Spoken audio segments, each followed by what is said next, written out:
இன்னைக்கு பாக்கியலட்சுமி சீரியல்ல அந்த குக்கிங் காம்படிஷனில் பாக்கியா டீமும் கோபி டீமும் வந்து அடுத்த ரவுண்டுக்கு போகிறாங்க. எப்படியாச்சும் இந்த ரவுண்டில் வின் பண்ணணும் அப்படின்னு கோபியும் புதுசாக ஒரு செஃப்பை உள்ள கொண்டு வர பார்க்குறாரு. அதே நேரத்தில் பாக்கியா டீமும் இந்த ரவுண்டில் நாமும் எப்படியும் வின் பண்ணணும் அப்படின்னு நினச்சிட்டு இருக்காங்க. அதுக்கடையில் நம்ம இனியா அவங்க ஃப்ரெண்ட்ஸோட பப்புக்கு வந்திருக்காங்க. அவங்களோட ஆண் நண்பர்களும் இருக்காங்க. அப்போ அங்கே பீரை கொண்டு வராங்க. ஆனால் இனியா நீங்களும் பீர் சாப்பிட மாட்டீங்களே, ஏன் கொண்டு வந்திருக்காங்க அப்படின்னு கேட்குறாங்க. எப்போவாச்சும் சாப்பிடுவோம் அப்படின்னு அந்த ஃப்ரெண்ட்ஸ்லாம் சொல்கிறாங்க. அதே நேரத்தில் இனியாவை டான்ஸ் ஆட மற்ற ஃப்ரெண்ட்ஸ்லாம் கூடுறாங்க. முதல்ல இனியா மறுக்கிறாங்க. அதுக்கப்புறம் சரி அப்படின்னு சொல்லிட்டு அவங்களும் ஆட ஆரம்பிக்கிறாங்க. இதை அந்த பப்பில் இருந்து 2 பேரும் நோட் ஆடுறாங்க. அப்புறமா 2 பேரும் அதே நேரத்தில் பாக்கியா இனியாவுக்கு ஃபோன் பண்ணிட்டே இருக்காங்க. அவங்க தான் டான்ஸ் ஆகிட்டு இருக்காங்களே, எப்படி எடுப்பாங்க? பலமுறை ஃபோன் பண்ணி அவங்க எடுக்கவே இல்லை. அப்புறமா பாக்கியா பாய் தர்றாங்க. அதனால செலியனுக்கு ஃபோன் பண்ணுறாங்க. செலியன் பாக்கியா பற்றி கேட்குறாங்க. செலியன் நீங்கள் ஒன்றும் கவலைப்படாதீங்க, நான் வந்து இனியாவை பார்த்துக்கிறேன் அப்படின்னு அவரும் சொல்கிறாரு. அப்புறமா குக்கிங் காம்படிஷன்லாம் எப்படி போகுது அப்படின்னு கேட்குறாரு. அதனால தான் போயிட்டு இருக்கு அப்படின்னு அவங்களும் சொல்கிறாங்க.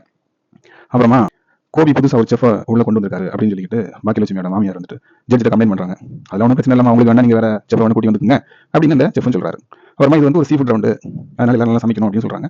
சரி அப்படின்ட்டு 2 டீமும் சமைக்க ஆரம்பிக்கிறாங்க. நல்லா சமைக்கிறாங்க. அப்புறமா சமைச்சு முடிச்சதுக்கப்புறம் டிஷ்ஷை கொண்டு வந்து ஜட்ஜிட்ட கொடுக்குறாங்க. ஜட்ஜு பார்க்குறது நல்லா இருக்குது அப்படின்னு சொல்கிறாரு. 2 டிஷ்ஷுமே பார்க்க நல்லா இருக்கு அப்படின்னு சொல்கிறாரு. அப்புறமா வந்துட்டு 2யும் டேஸ்ட் பண்ணி பார்க்குறாங்க. 2 நல்லா இருக்கு, ஆனால் கொஞ்சம் தான் டிஃப்ரெண்ட் இருக்குது. எல்லா டிஷ் சொல்கிற மாதிரி எங்களும் சொல்கிறாங்க. கொஞ்சம் தான் டிஃப்ரெண்ட் இருக்குது அப்படின்னு சொல்லிட்டு கோபி சமைச்ச டிஷ் வந்து 5 ஸ்டார் ஹோட்டலில் சாப்பிட்டது மாதிரியும், பாக்கியா சமைச்ச ஃபுட் வந்து மாதம் மாறாமல் சமைச்சது மாதிரியும் ஜட்ஜ் சொல்கிறாங்க. கடைசியில் கோபி தான் வின் பண்ணுறாரு. அதோட இந்த எபிசோடு முடியுது.